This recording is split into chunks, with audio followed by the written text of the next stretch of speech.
What's up, everyone? It's okay to respond. How we doing?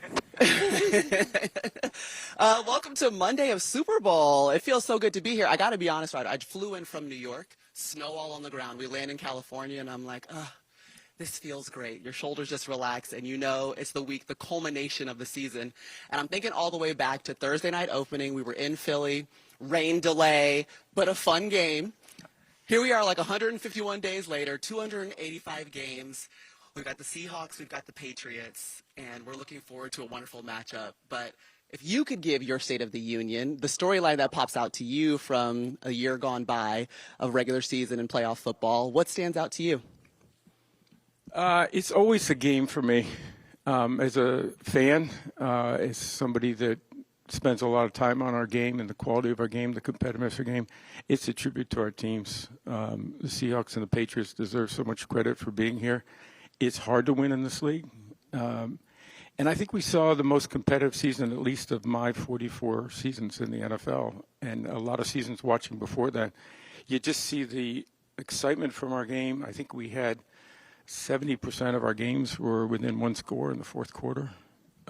We have 7 new division winners. By the way, both of those two are new division winners. And so, when you look at our game, I don't think it could get any better. We're going to try, and we're going to find ways to do that. But from a fan standpoint, I think we're hearing that, we're seeing that. I think it shows up in all of the metrics, from ratings to attendance to everything about the game. It's interesting. I thought we were only breaking news up here together, and then I wake up and I'm like, the Saints are playing in France? That's amazing. The Stade de France. We were at the Olympics in 2024. We had some time together. We were talking about flag football, but I want to get into international games. We saw 7 this season, and it sounds like more are on the docket, correct? But walk me through the plan and the global expansion we continue to see every season with these international games. Well, it's changing hourly, but the one thing I do know is we're going to have 9 games internationally. Gotcha. And we're excited by that. We're in several new markets. Australia, we're moving from Rio to Brazil. You mentioned Paris is a new market. We're going back to Munich. We're going to be in London, of course. We just think, and we have a really big announcement from my standpoint, is we're heading back to Mexico City in December, which I think is wonderful for our fans in Mexico. While they've been redoing the stadium for the World Cup, this will be a chance for us to get back there this December, and we can't wait for that either. So I think it's the ambition that we have to be a global sport, but it's also the demand that we're having. We're hearing from cities all over the world that want to host these games and that really want to get more American football, and that's one of the things that we're really focused on. Do you have an ultimate goal in mind when you think about international and the global game? How many games you would really love to have?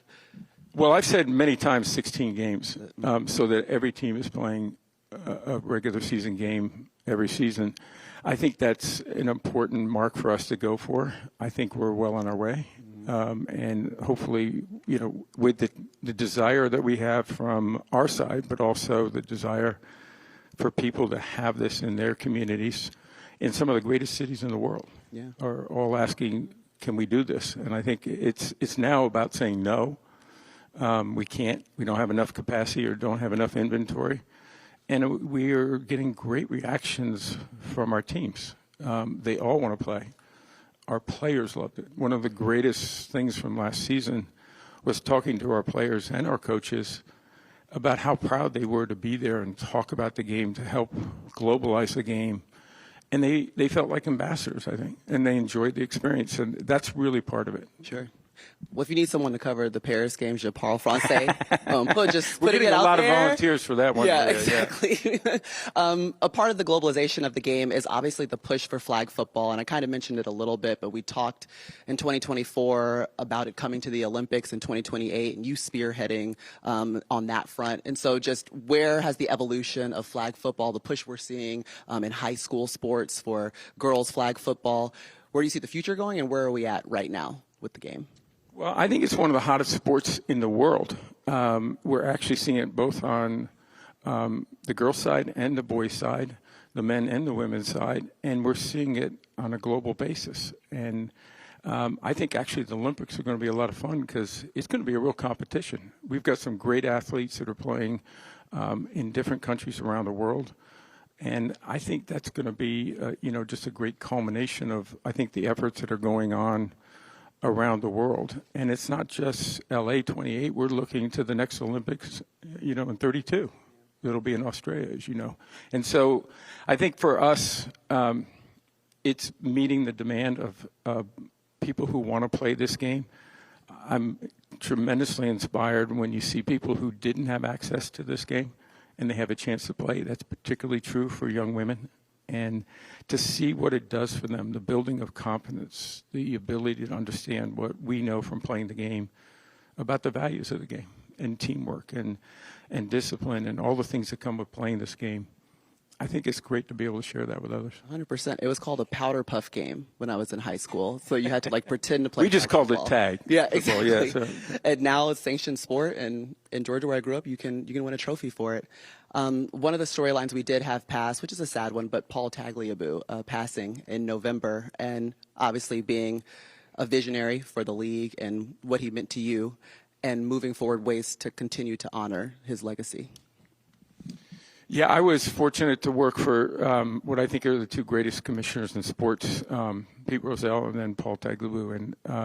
And with Paul, he gave me so many opportunities to give me the opportunity to be in this seat, and as chief operating officer. And so he really took us on a path to where we are today, ultimately, and laid that down in a way that made it a heck of a lot easier for those of us who are sitting in these seats and everybody in the NFL. But one of the things he appreciated so much about the game was the players, and the players, what they meant, not just as players, but as people. And the thing that he really appreciated in sports as an athlete at Georgetown, he played college basketball, was academics. And balancing that with being a great athlete, but also being somebody who understood the value of an education. And so we worked with his family, actually, since he passed away, and we'll be putting this into place next year, is the Paul Tagliabue Academic Achievement Award. And we're really excited about that next year. And it'll be to an NFL player who demonstrates their desire to continue their education, to excel in that area, not for what they do on the field, but rather the work that they do. And there's so many of our players. Bobby Wagner just went back and got his MBA and playing world-class football. That's pretty amazing. And so we want to acknowledge that, celebrate that, but also celebrate Paul's legacy in a way I think he'd be proud. 100%. You know, one thing that we enjoyed watching the growth of was technology being implemented into the game, the improvement of accuracy, and just smoothing out, making sure we know where the first down call is, the line is, the technology that you guys added this year. I'm wondering your assessment of the implementation so far during the regular season and playoffs that we've seen. You know, I think technology is something we need to embrace in the game in every way we can, and whether it's on the fan side of it and making our fan experience better, or whether it's with our media partners in trying to embrace that. And so many of the things that we have today, some of them didn't exist 20 years ago. And people say, well, what would you do? I just heard it the other night on a broadcast that's saying, what would you do without the first down marker? That's virtually on the field. Wasn't always. Which some people don't realize that it's virtually on the field, which is amazing to me. But I think it's also really important in officiating for us. I truly believe that technology can help our officials. They do a great job, but it's an incredibly fast game. The technology that you all bring with the super slow-mo, you now have 3 times the number of cameras that we had several years ago. They can move the angle. We need to be able to use that to help our officials get it right. They want to get it right. They're incredibly dedicated professionals. But we need to give them that tool. And I think AI is going to be a real opportunity there. We are talking with our partners and talking with others about how we implement that to help our officials. I'm looking over at Brian. Yep. What was she doing? She was asking me questions. I knew Brian. I could feel him beaming into the back of my head. That's why. We have questions with microphone, and we'll begin from the Washington Post, Mark Baskey.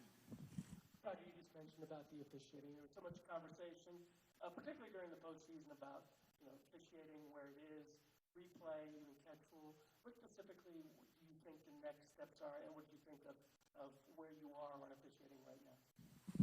Well, again, I'm so amazed at how good our officials are. I mean, we spend time all week looking at various angles and still debating it a week later. These guys have to make a split-second decision. And the men and women on our field are incredible. And I think that they've proven over and over again they're really wonderful at what they do. On the other hand, it's a difficult sport to officiate. It's fast. It's quick. And we have to be able to use technology, in my view, to try to prevent the obvious errors. And now they're not all obvious. I think depending on which team you're for, they're obvious in your eyes potentially. But at the end of the day, we see if there's an obvious error, we need to be able to fix it. And I think technology can help. Replay assist has been, I think, a terrific advancement for us. It's been done quickly. It's been able to address those issues before a challenge is even made. We need to expand that. We need to bring that into different categories, potentially personal fouls. Should we be able to work on the officials or upstairs or the replay officials or New York, depending on the circumstances? But we should have the discussion, should they be able to throw a flag?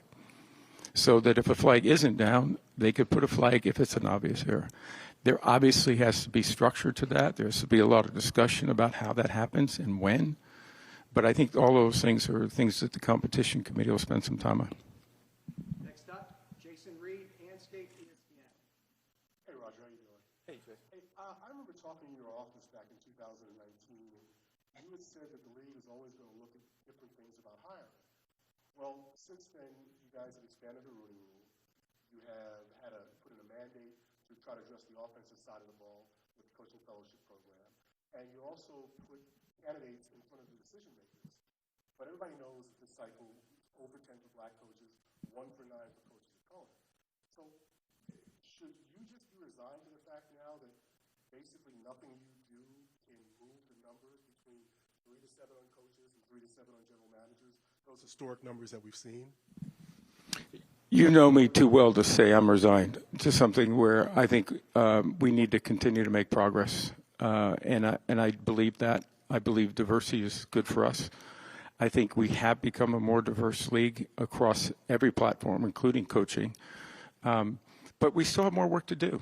There's got to be more steps. So we're reevaluating everything we're doing, including our accelerated program, including every aspect of our policies and our programs, to meet the challenges of today and tomorrow rather than yesterday. So we need to be looking at that and sort of say, okay, why did we have the results this year?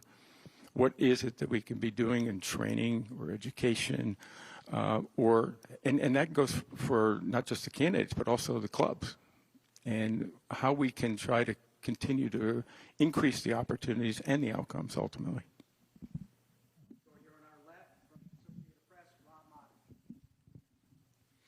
Hi, Roger. Hi, Maria. Roger, where did the conversation stand as far as an 18-game season with the NFLPA? Have you had any discussions yet since the last time we've asked you about it? And how much of a priority is it for you to get that done sooner rather than later? By sooner, meaning before the CBA expires. Well, we're fortunate we have quite a long CBA in front of us, but I think we have not had any formal discussions about it, and frankly, very little, if any, informal conversations. I've heard people talk about it in the context. It is not a given that we'll do that. It is not something that we assume will happen. It is something that we want to talk about with the union leadership. As you know, they're going through a transition, and hopefully that'll get solidified this spring. And as they determine their priorities, we are doing the same on the ownership level so that when we get together, we can address these issues together. And I think you remember in 2011, as part of the CBA, we committed to the players that we were going to have this conversation and we were going to talk about the pluses and minuses. When we moved from 16 to 17, we had that conversation. I think that went quite smoothly. But the challenges will be different here a little bit. And it'll depend on a lot of factors, including safety of the game, What other changes can we make to the game that are going to continue to improve that from a safety standpoint, but also a competitive standpoint? Should we have 2 buys? What are the roster sizes? There are a number of issues that need to be discussed with the players, and that I'm sure will be a focus, or at least a component of the next CBA, at least in the discussion phase. But there are a lot of things that I think are going to be on the table. Bay Area News Group, Cam in the back left. Hey, Roger, right here. All right, so the Super Bowl is back here at Levi Stadium. The first one was 10 years ago. So, how appealing is this region and its corporate sponsors to bring the Super Bowl back here as part of a rotation now? And then, since you brought up Mexico and the Niners have never moved a home game out of Levi Stadium, what's the strong likelihood the Niners host that game in Mexico and maybe even open the season in Australia against the Rams? Well, there's a lot of questions in there. Okay. Yeah, take advantage of it. I got it. I would say, first off, about hosting a game here, and Z's here, we are so proud of the work that she's doing, the 49ers. We have a great team assembled here to make sure that this event goes off in a great way, a great host team with the 49ers. And I think we've got a chance here to really put a great light on this Bay Area, all of the great communities and the counties and the cities, and shine about the great things that are happening in this community. And I think they are. I've been here quite a bit over the fall. Al would know, probably more than he wants, probably Z too. But this event has become huge for us in not just staging of a game, but how do we host thousands of people who are never going to get into the stadium or don't have tickets, but they want to be part of it. And then to look at the national audience and the global audience, this is an opportunity for this community to shine, and I'm confident they will. And I think it'll be great for this community. The economic impact is there, but I think the bigger impact is going to be on showing off this community in a positive way. And we're grateful to Z and our entire committee, but also the 49ers for doing that. As far as their international play, we haven't done the schedule yet, but the 49ers from day one, back in the 80s, were raising their hand and saying, we'll go. And I have no doubt that they'll want to participate. Thank you. We'll go in the middle, Judy Batista. Hi, Roger. Last week, release of some of Jeffrey Epstein's emails indicated repeated exchanges with Giants co-owner Steve Tisch. To what extent will the NFL look further into those exchanges, and could Steve Tisch be subject to discipline under the personal conduct policy? Well, you may be getting ahead of yourself on the second part, but I would say that absolutely, we are going to look at all the facts. We're going to look at the context of those. We're going to try to understand that, and we'll look at how that falls under the policy. But I think we take one step at a time. Let's get the facts first. Let's go to Jarrett Bell, USA Today. Hi, Roger. Hey, Jared. I'm curious about the Brian Flores lawsuit against the NFL. Why would you not recuse yourself from the potential role as arbitrator? And beyond that, what is your response to the contention that you can't be fair and impartial in dealing with a situation like this? Some of this is legal, Jarrett, which I'll let the lawyers discuss, but I would just tell you from a broader standpoint, arbitration is part of what we have between our clubs and the league and the commissioner's responsibility between individuals who are under contract and the commissioner's role. So it is part of the commissioner's role, has been and continues to be, and is an important element in getting resolution to issues so that we can move forward without unnecessary litigation. So beyond that, I'll leave it to the lawyers to go from there. Go to Seattle, Bob. You're on the left. Hi. Yeah, Roger. Bob Condotta with the Seattle Times. Two-part question on the future of the Seahawks. Report over the weekend that they may come up for sale after the Super Bowl, and that there have been discussions already between them and the league on how to do that. So curious what you can say about that. And the other is the report that the team was fined $5 million for not adhering to the structure of the ownership rules. Well, the last point is not true on the fine. The second point, I would say, as far as your first point, I think when Paul Allen passed away, it was made very clear that as a matter of the trust, that the team would eventually be sold. Jody's doing a great job of managing the team. Bert's here. They've done a great job. They're in the Super Bowl. And I think from that standpoint, they've done a really important job in the context of the trust and the execution of that. But eventually the team will need to be sold in accordance with that. That'll be Jody's decision when she does that. And we will be supportive of that. Let's go to Mike McQuaid from Ireland. Hi, Roger. Good to see you again. Congratulations on a historic season internationally. Obviously, superb news this morning with Paris and with so many different announcements now. Feels like it's happening every hour. We kicked off the season in Dublin, and it would be amiss of me not to ask. I know you had a fantastic weekend. So many people did there.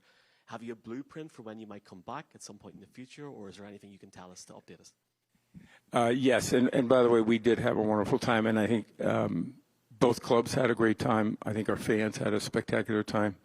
I think one of the things about that game that stands out to me is that it felt like the entire island was in support of this, and that I think that game had more people come from the States for an international game than any game in our history of the international series.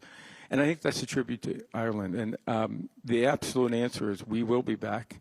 I would guess that we'll be back in a few years. We've got to work with the officials on that when that happens. But I would expect that to happen, and that's our intention. Jory from Yahoo.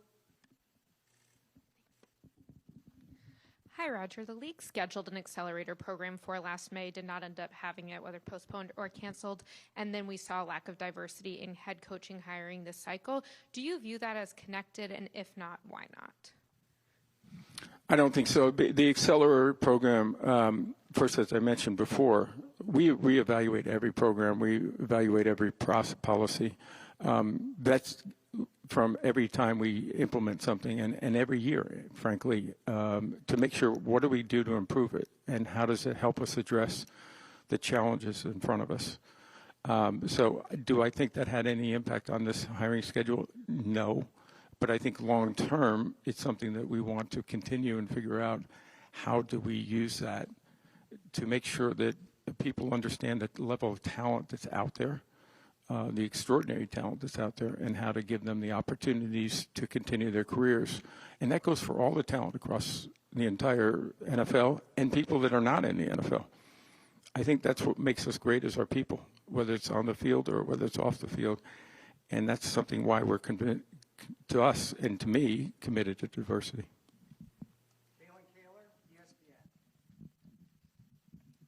Hey, Roger. I just want to follow up on Judy's question. When you say you're going to look at the facts with Steve Tish's relationship with Jeffrey Epstein, does that mean the NFL is investigating? Are you guys opening an investigation? And then second part of the question, do you have any concern that there may be more NFL owners listed in the Epstein files as they are continuing to be released?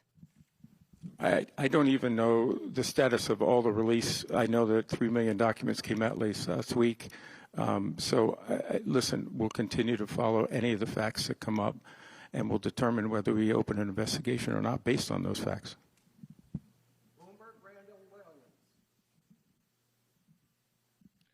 Hey, Roger. Question on the Rooney Rule and diversity hirings and the league's efforts there. What actions can be taken for the future of this? I mean, you have been long trying to improve this, and the results are wildly inconsistent from year to year. You go back a couple years ago, and you're at a record high with 9. Now I think it's back down to 4. What do you think the league can do from a rule standpoint, a mandate, or initiatives to improve things? Well, one, I think we have to recognize that we had 10 openings this year. So I would say that the turnover in coaching, general managers, and football positions is pretty extraordinary in our industry. And so we have to take that into account, one. Two, I think we have to continue to evaluate everything we're doing and every aspect of the hiring process. How do we professionalize it to the best ability? I think some of the changes we made was giving more time for the interviews. I think we exceeded, my understanding, I believe in the data, is that we exceeded the Rooney Rule in every case in the hirings this year, which I think is very much a positive. But we're going to see that from year to year where you have different outcomes. And that's something we've got to look at. But we're going to see that from time to time. And that's something we've got to just evaluate, see what we can learn, and then continue to focus on what can we do better across the 32 clubs and the league. Time now for our super kid, Jasmine. Hi, Commission. Hi, Jasmine. I'm the Play 60 Super Kid this year. I have a question about private equity, but I think one of the other reporters can do that. I don't know. You might be pretty good at it, Jasmine, if you want to take a shot. I'm a flag football player and a captain at my school, and wanted to know, a lot of kids are more active when their families join in. Are there ways you stay active with family or friends? Absolutely. Most of the time they're still in bed when I start my activity. I'm an early riser, so I go at 5 and work out every day. It's like part of just my routine. My wife and one of my daughters over here is Sarah, and I have a twin daughter back in New York working. Sarah will be working starting tomorrow, by the way, here for her company. But we love to be active. We love to be hiking. Skiing is one of our favorite things to do. Snow skiing, we're trying to fit that in. But my schedule makes it a little harder, and I probably put a big burden on them, so I'm incredibly appreciative of them. But for me, I guess it's just activity is part of who I am. Playing sports was something I grew up in, why I believe youth sports are so important to our kids. Learning how to compete. Learning the values of sports, learning how to deal with people, staying healthy, eating right. The data is absolutely 100% that you learn better, you live a better life, healthy life, by being active. And so whether you're playing flag football, which I'm glad you're playing and I hope you're enjoying it, or whether you're jumping rope, it's the same thing. It's about activity. But I'm a big believer in team sports. Not that I'm against individual sports. They're wonderful. But team sports provides something that individual sports don't. And I think it's that ability to work together as a team for something bigger than yourself. And I hope you take away a lot of things from flag football. Jasmine, can I ask you what grade you're in? I'm in 8th grade. Can I tell you that it took a lot of courage to take that mic and ask the question, and I'm super proud of you for doing it. And can we all give her a round of applause?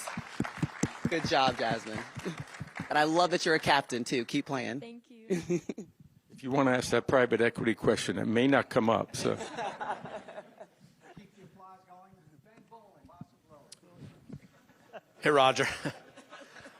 Seeing the Seahawks and Patriots up here, I'm really tempted to ask you another Deflategate question, but we'll move on here. I believe you're on the board at the Hall of Fame.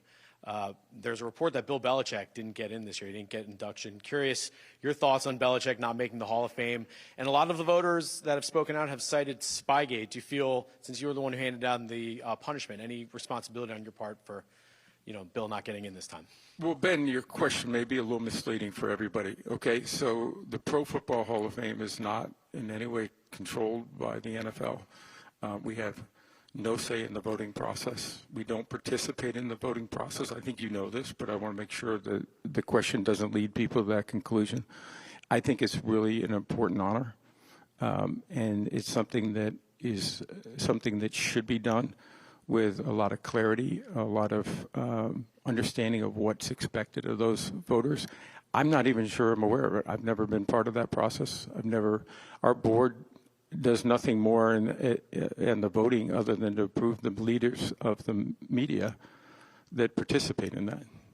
And it's a single vote. It's just, will you approve this panel of selectors? So we are not involved in it.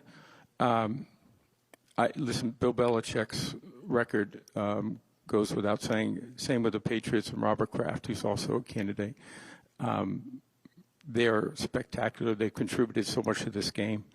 And I believe they'll be Hall of Famers. Okay, let's go in the middle here. Eric Fisher, front office sports. Yes, good afternoon, Roger. You've got your media rights, the opt-out coming up in a few years, and you've mentioned perhaps addressing that, at least in conversation before that. What is your current thinking in terms of strategy and timing, particularly in light of the historic viewership that you've generated this year? Well, listen, our media partners are incredible. I mean, we wouldn't have this historic viewership without the incredible work that they do. And I don't mean just the talent and the people who are on the camera, but the production people behind it and the platforms that they've created. And what we focus on is how do we reach the broadest number of people on every broadcast? How do we make an event out of that? And they help in that. So we select our partners in part for that reason. Economics are obviously part of that and value that's created, but at the end of the day, we want partners who are going to broaden our audience. And we see a shift in the audience. We've all seen it. Media landscape is changing dramatically. New platforms that didn't exist 5 years ago exist, 10 years ago for sure. And that's where our fans are in many cases, and particularly the younger demographics. So we look at those new platforms. Being on Amazon has helped reduce our average age of the audience dramatically from what it was when it was on broadcast for Thursday night. YouTube has done the exact same thing with Sunday Ticket. So making our games available to the widest audience, 88% of our games are available on free television still. That's something that's been the core of our success and will continue to be, in my view. When we discuss with our partners all the time about different options, different opportunities for us, and non-partners who want to get into the NFL. We're thrilled to be able to complete our deal with ESPN over the weekend. That will open additional opportunities. So we spend a large amount of our time on media because that is one of the most significant ways we interact with our fans and engage with our fans. Let's go to Ben Fisher, Sports Business Journal. Hi, Roger. To what extent is the ongoing governmental and economic disruption in college football a threat to the NFL, and what should the NFL be doing about it, if anything? Well, I don't think we have a role in that, Ben, to start with, as far as what we can do. Obviously, we have a great relationship with college football. We cooperate on a number of matters, including something I think is really important, which is our eligibility rules. I think our eligibility rules benefit the young men that come into the league because they stay in college football longer. But I also think there's obviously a lot of change going on and a lot of disruption, and they do need to bring some clarity to that. And I think that's something that if for some reason we can be helpful with the right people, we would obviously be willing to engage with anybody. But I think we try to stay in our lane unless we're invited in to be part of the solution. Okay, we're going Albert Greer right here in the middle, behind Jason. Yeah, hey, Roger. I know you said you guys are still collecting the facts on any owner's involvement in the Epstein files, but are you concerned, given the scope of the story, how that reflects on the league? Sure, but that's why we have a personal conduct policy, and that's why we'll look into the facts. Okay, we're coming up here. Terrence Moore. Got you, Terrence, on this side. Here we go. Hey, Roger. How bothered are you by the public perception that teams interview black candidates just to satisfy the Rooney Rule and not with no intention of hiring them? And then the second part of that would be, who do you think was the most important African American in the history of the NFL, this being Black History Month? There's a lot in that category. And I think I would probably dispute your context of the question. I think the Rooney Rule has been seen as a positive by our clubs by giving them an opportunity to look at a diverse set of candidates. They make the choice ultimately. But I think it's shown them the value of that, to look at talent where you might not know it or you may not see it. We're in a competitive league. People are challenged, and we have 10 openings this year. teams are trying to get the coach that they think can win. So I think taking the time pressure off of that is one of the things we focused on as a league in the policy, to give them that time so that they can make a really good decision that they make independently, but a decision that is based on being able to look at a diverse slate of candidates. And I think that only benefits the NFL. And the Rooney Rule, I think, has done that not just in the NFL, but I think across industries on a global basis. We'll go here on our left, Lindsey Jones, the ringer. Hi, Roger. Back here. Sorry, I know back here doesn't help. Hi. Two-part question, although they are related. Will there be any ICE enforcement operations, to your knowledge, around the Super Bowl, whether that's this week and not the game on Sunday? And then the second part, Bad Bunny made a pretty clear anti-ICE statement at the Grammys last night. What are you expecting in terms of political statement, whether that's from Bad Bunny or Green Day or any of the other performers? On your first question, security is obviously one of the things we focus on the most. It's a Tier 1 level event that involves unique assets at the federal level, state level, and the local level, all working together. I see no change in that in the preparations for the Super Bowl. We've not seen that. We're working with all three of those levels and doing everything we can to make sure it's a safe environment. And the federal government is a big part of that, including this administration and every other administration before that. I think Tier 1 is probably been the category we've had since at least the turn of the century, if not before that. So I just anticipate we'll continue to do the work to make it the safest event. On your second question, I think everybody listen, Bad Bunny is, and I think that was demonstrated last night, one of the great artists in the world. And that's one of the reasons we chose him. But the other reason is he understood the platform he was on, and that this platform is used to unite people and to be able to bring people together with their creativity, with their talents, and to be able to use this moment to do that. And I think artists in the past have done that. I think Bad Bunny understands that, and I think he'll have a great performance. Charles Robinson, Yahoo. Roger, right here. Right now, the NCAA is dealing with NBA draft picks. At least two players right now are trying to claw back eligibility and return to college basketball. How closely is the NFL paying attention to this? And do you foresee a future where you have to deal with potential NFL draft picks who may not be happy where they're drafted and trading that back for NLI money in return? Yeah, we keep a close eye on this. As I mentioned before, I think eligibility rule is really good for the young men who play the sport. And I think it gives them a chance to mature, be part of an education system which will benefit them for a lifetime. And I also think they develop great stars. They come in as stars. And I think the strength of college football is something that I think is good for all of us, and I think college sports in general. I guess the second part of your question was, just remind me. Oh, yeah, that has been in various forms of some of the legislation in Congress, in both the House and the Senate, the SCORE Act. And I think there are things that we look at, and we went to court to defend that eligibility rule. We will do everything we can to make sure that we continue to do that. We think it's the right thing for the young men, and we also think it's the right thing for the colleges. So we will continue to keep a very close eye on that.